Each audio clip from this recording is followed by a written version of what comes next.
बहू। अरे पीठ पीछे बात करना तो आम बात है, लेकिन इतनी यार मेरी सास को तो जब देखो तब खाना चाहिए।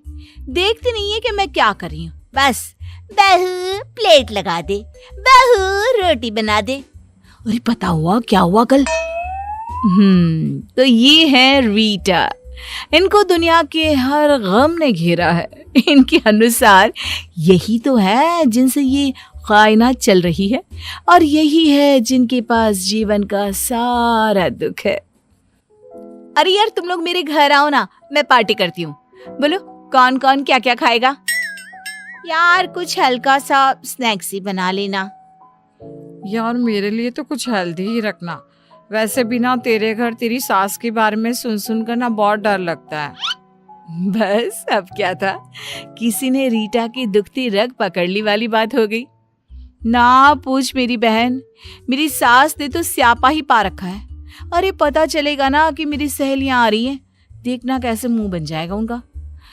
मैं तो अभी से तुम लोगों को बोल रही हूँ, कुछ भी कहती है ना तो प्लीज मेरी खातिर सुन लेना यार। वो क्या है ना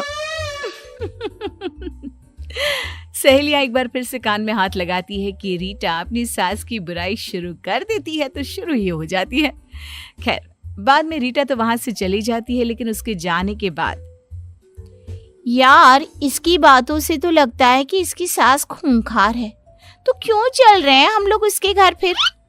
अरे यार क्या करे, बहुत दिनों से बुला रही है। सास ने कुछ कहा तो मैं तो उल्टा करारा जवाब दे दूंगी। चलो बोल दिया है तो जाना तो पड़ेगा ना। दोनों सहेलियां अगले दिन रीटा के घर जाते हैं, जहां रीटा दिखाई नहीं देती। अरे तुम दोनों स्नेहा और पारुल हो ना? लग रहा है सास है। हे भगवान, ये रीटा भी ना किसके हवाले करके कहाँ चली गई? जी आंटी नमस्ते। अरे जीती रहो। बच्चे को नहीं ले आई? अरे उन्हें भी ले आना चाहिए था ना। बैठो मैं पानी लाती हूँ, रीटा आ ही रही होगी। सास दोनों के लिए पानी, शरबत और मीठा लेकर आती है।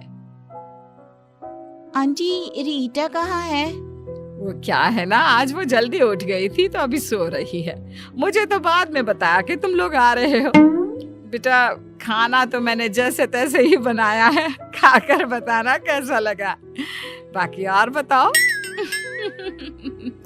फिर क्या था, स्नेहा पारुल तो सास से इतना घुल मिल गए कि उन लोगों ने रीटा को पूछा ही नहीं।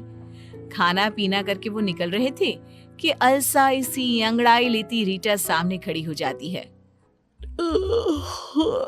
आगे तुम दोनों, कब की पार्टी रखी थी मैंने और कब आ रही हो? ये भी कोई बात होती है क्या? माँ जी जरा एक गिलास पानी देना। सास पानी लेने जैसे ही जाती है, आदत के अनुसार रीटा शुरू हो जाती है। देखा, मेरी सास को काम के नाम पर तो नानी मरती है, किसी से बात करके राजी नहीं। पता नहीं बुढ़िया को किस बात का घमंड है। अरे तुम दोनों आई हो ना, अच्छा थोड़ी ना लग रहा होगा उन्हें। अच्छा तुम्हें कैसे पता? और तुम थी कहाँ? अरे इन्होंने काम दे रखा था ना, तो वही कर रही थी कमरे में। न जाने कहाँ से साड़ी ले आई है, उसी की सिलाई के लिए कपड़ा दिया था। कमरे में बैठ के अभी तक इन्हीं की साड़ी तैयार कर रही थी। तभी सास आ जाती है, बहू को पानी का ग्लास देती है और फिर, अच्छा बच्चों बातें करो, कुछ चाहिए तो बता देना। मैं जरा ये साड़ी लाई थी तो वो तैयार कर लेती हूँ। बहू तेरी साड़ी जो तुम मुझे दे गई थी ना, वो तैयार हो गई है, तो कमरे से लेकर जाना। सास की जाती ही, चल पारुल चलते हैं। अरे क्यों, रुको ना, एक तो देर से आए हो, ऊपर से बिना कुछ खाए जा रहे हो। पता है क्या क्या बनाया है मैंने? हम लोगों को पता है कि क्या क्या बना है और कैसा किससे बनाया है, लेकिन तू ना अब रहने दे रीटा। ये बोलकर दोनों चली जाती हैं। रीटा को समझ में ही नहीं आता कि क्या हो गया। खैर दिन बीतते हैं। फिर एक रोज रीटा की सहेली ऑफिस में बात कर रही थी। यार क्या बताऊं, मेरा पति ना मेरी तरफ ध्यान ही नहीं देता। बस खाना खाना, ऑफिस जाना और सो जाना। ना कहीं घूमता है ना फिरता है। अरे कभी दो बोल भी प्यार की नहीं बोलता।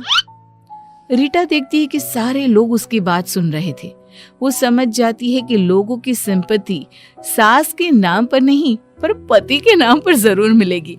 वो भी लोगों से बात करना शुरू कर देती है।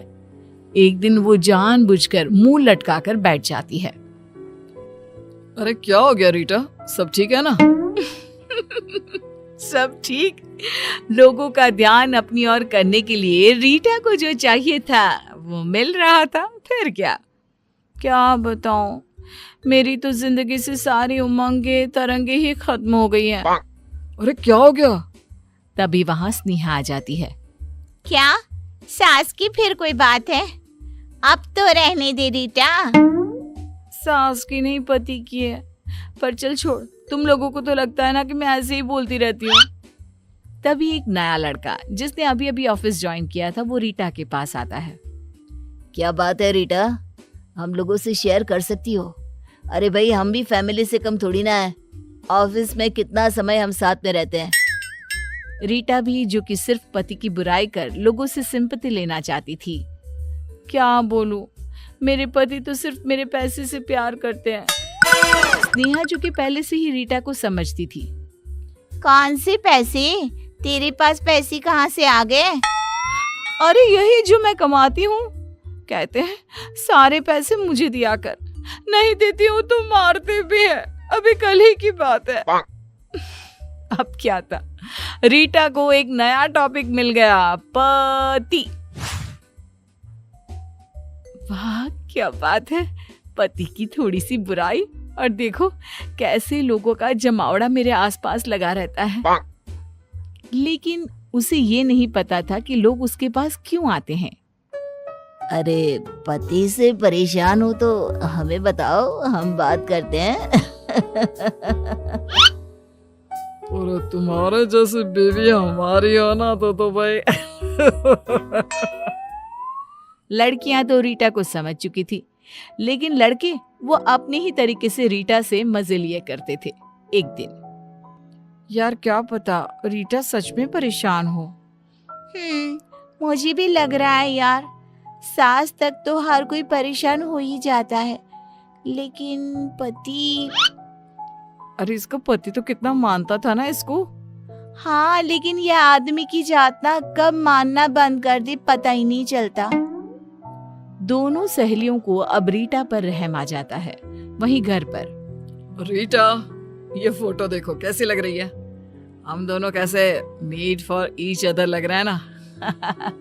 रुको, इसे मैं हमारे सारे सोशल मीडिया में डालता हूँ, मजा आ जाएगा।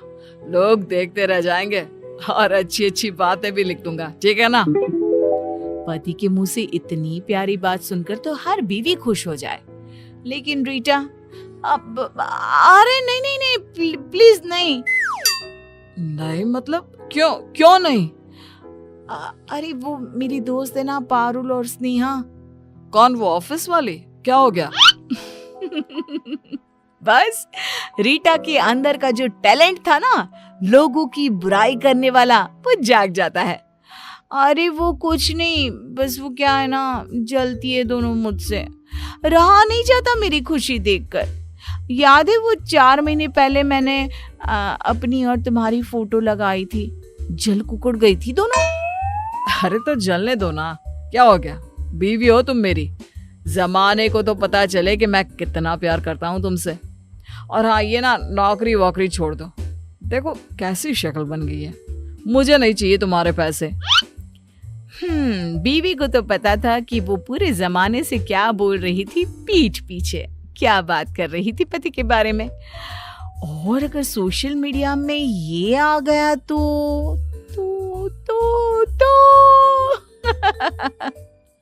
अगले दिन, हे भगवान, न जाने क्यों चक्कर आ रहा है। अरे रहने दो ना, क्यों कर रही हो ये 2 टके की नौकरी? खुद को क्यों गला रही हो रीटा तुम? हाँ बहू, रहने देना, आज ऑफिस ना जा, घर पर ही आराम कर ले।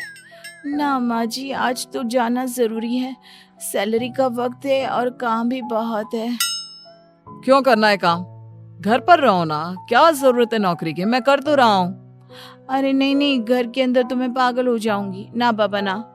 बहू ऑफिस चली जाती है और वहां जाकर, हे भगवान, न जाने क्या हो गया है, चक्कर पर चक्कर आ रहे हैं। अरे तो घर पर रह जाती ना, क्यों आ गई? ले लेती छुट्टी। हाँ यार, ले लेती ना ऑफ आज का, क्या होता, एक दिन की ही पैसे तो कटते ना। अरे नहीं यार, पति को बोला तो बोलने लगे पैसे कट जाएंगे तो घर कैसे चलेगा। सास भी मुंह बना रही थी कि ऑफिस क्यों नहीं जा रही, वरना मेरा तो बिल्कुल मन नहीं था ऑफिस आने का आज। सभी को रीटा पर दया आती है कि कैसे बेचारे पर काम का प्रेशर उसके ससुराल वाले पैसे के लिए दे रहे हैं। लेकिन ये क्या, काम करते करते रीटा को चक्कर आ जाता है और वो गिर जाती है। अरे इसके पति को फोन करो, देखो क्या हो गया। अरे वो क्या करेगा, उसी जल्लाद ने तो इसे ऑफिस भेजा है, जबकि इसकी तबीयत खराब हो रही थी। फिर भी पति को फोन किया जाता है और पति आ जाता है। क्या हो गया मेरी रीटा को? शुरू हो गया नाटक इसका। मैंने कहा था मत जाओ ऑफिस, मैं इसका रिजाइन दे रहा हूँ। कहाँ है HR? रीटा अब यहाँ काम नहीं करेगी। सभी पति की इस बात से हैरान हो जाते हैं। ये क्या हो गया, रीटा तो कुछ और कहती थी। मेरी बीवी को परेशान कर रखा है, वो बेचारी कितना काम करती है। मेरी तो माँ भी नहीं चाहती कि बहू ऑफिस में काम करे। खैर, आज से मेरी बीवी से मिलना हो तो इज्जत से घर आ जाना। नमस्ते बोलकर पति रीटा को लेकर चला जाता है। पीछे से ऑफिस वाले सोचते रह जाते हैं कि भाई, पीठ पीछे बात करने की भी हद होती है।